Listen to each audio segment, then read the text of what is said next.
माजी केंद्रीय मंत्री सुशीलकुमार शिंदे यांच्या बालेकिल्ल्यात आज काँग्रेसला मोठी सुरंग लागलेली आहे। सोलापूरच्या राजकारणात आज सगळ्यात मोठी घडामोड घडलेली आहे। काँग्रेसचे माजी आमदार दिलीप माने यांनी अखेर स्थानिक नेत्यांना डालवून बाजूला सारून भाजपामध्ये पक्ष प्रवेश केला असून या प्रवेशामुळे सोलापूरच्या राजकीय वर्तुळामध्ये मोठी खळबळ उडालेली आहे। आज झालेल्या या पक्ष प्रवेश सोहळ्यात भाजपचे प्रदेश अध्यक्ष रवींद्र चव्हाण उपस्थित होते, तसेच राज्याचे महसूल मंत्री चंद्रशेखर बावनकुळे यांच्या उपस्थितीमध्ये काँग्रेसचे माजी आमदार दिलीप माने यांनी भाजपची अधिकृत सदस्यता स्वीकारली। काय आहे ही बातमी सविस्तरपणे जाणून घेण्यासाठी आपण जर पहिल्यांदाच NGTV मराठी न्यूज चॅनल वरती आला असाल तर नक्की सबस्क्राइब करा।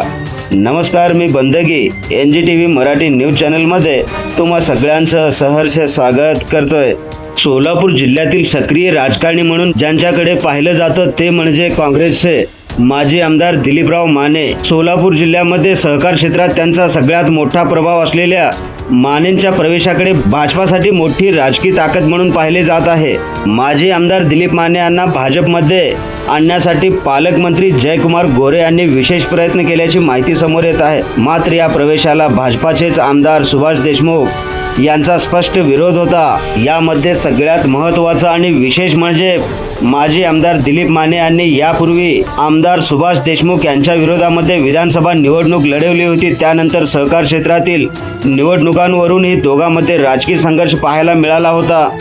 या दोन दिग्गज आमदारांमध्ये म्हणजेच आमदार सुभाष देशमुख व माजी आमदार दिलीपराव माने यांच्यामध्ये राजकीय वाद असताना देखील माने यांचा भाजप प्रवेश पार पडल्याने सोलापूरच्या भाजपमधील अंतर्गत वाद पुन्हा एकदा चव्हाट्यावरती आला आहे। पण या सोहळ्यामध्ये एक बाब विशेष खटकताना दिसली। सोलापूरचे पालकमंत्री जयकुमार गोरे यांनी विशेष अशी ताकद लावली होती दिलीप माने यांच्या भाजप पक्ष प्रवेशाला, पण आज या कार्यक्रमाला ते अनुपस्थित राहिले हे सगळ्यांच्या नजरेत भरलेलं आहे। मात्र या कार्यक्रमास विशेष उपस्थिती म्हणून अक्कलकोटचे आमदार सचिन कल्याण शेट्टी हे उपस्थित होते। या सगळ्या घडामोडीमुळे आगामी निवडणुकांच्या पार्श्वभूमीवर सोलापुरात मोठे राजकीय पडसाद उमटण्याची शक्यता वर्तवली जात आहे।